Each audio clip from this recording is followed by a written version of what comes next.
Natasha Hayes, welcoming you to another episode of Name That Classical Tune. And I'm calling this episode The Imposters. And what I mean by that is that these pieces were all either were or are still attributed to people other than the people who wrote them. And when I say are still, it's because we're not sure about some of them. But in this particular case, I'm going to talk about Albinoni's Adagio, the Haydn's Toy Symphony, and Purcell's Trumpet Voluntary.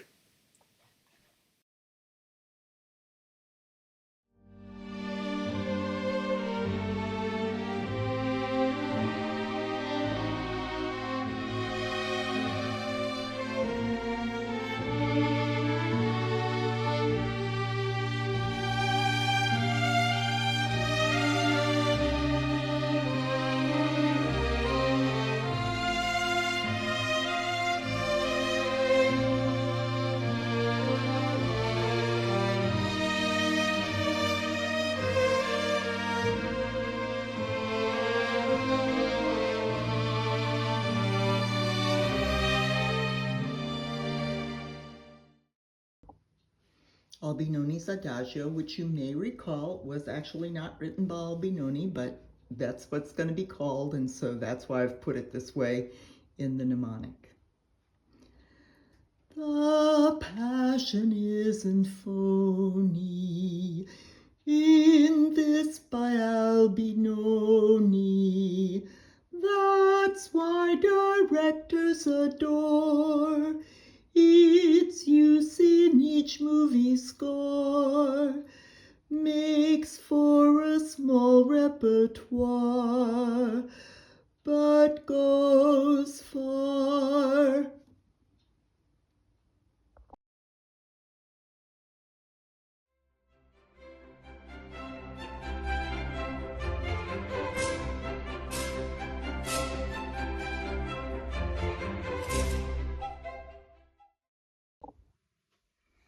Toy Symphony.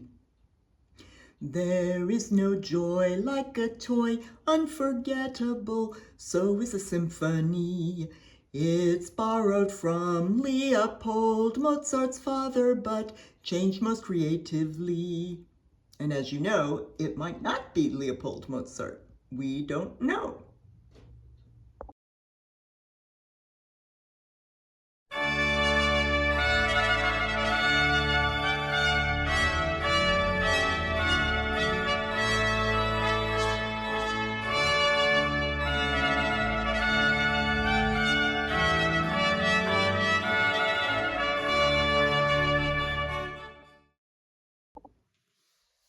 Purcell's Trumpet Voluntary, which, as you may recall from what I just said, is actually written by Jeremiah Clark, but is still called this. If you listen to the super programs on BBC, you'll be cognizant of Purcell's Trumpet Voluntary. So, as well as the three pieces that I just gave you the lyrics for, the whole imposter thing is complicated. And the reason why is because a lot of composers had very talented sisters. And of course, during the period that these people lived, very frequently, girls' music was not considered important, particularly girl composers. And girls, of course, were supposed to get married and have babies. The two most talented sisters of whom we are aware are Mozart's sister Nannerl, and in fact he and she played together a lot when they were children. She was considered a better pianist than he, and she did compose some, so who knows. A lot of times these girls could only get women could only get their pieces published under a man's name. We do know that Fanny Mendelssohn, Felix Mendelssohn's sister, almost certainly published some of her pieces under his name. More recently, it has been discovered that she does have some pieces that are clearly attributed to her, and they are being played by several female pianists as a tribute to her. Anyway, the first one, the Albinoni Adagio, is not Albinoni, or at least we don't know if it's Albinoni. We don't know if it's a scrap of Albinoni or if the whole thing was made up.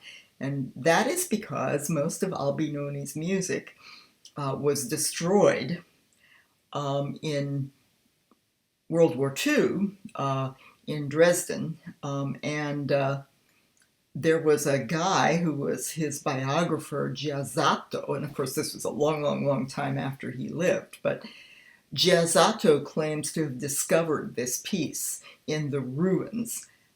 I don't really quite know how that happened and how he explained that, but whether he wrote part of it or all of it, we really have no idea, but it was first performed in 1945. The Haydn Toy Symphony is really a delightful piece that is often played at Christmas, and throughout it, it has a lot of musical instruments and clicking and different things that are meant to portray toys. However, it probably was written by Leopold Mozart, who is Mozart's father, as I say in the lyric, and it is also possible that it was written by Michael Haydn, who was Haydn's brother. We really don't know, but I enjoy listening to it at Christmas. Purcell's Trumpet Voluntary was not written by Purcell. It was written in 1700 by Jeremiah Clark. And it's very well known, especially this particular part of it that I am playing.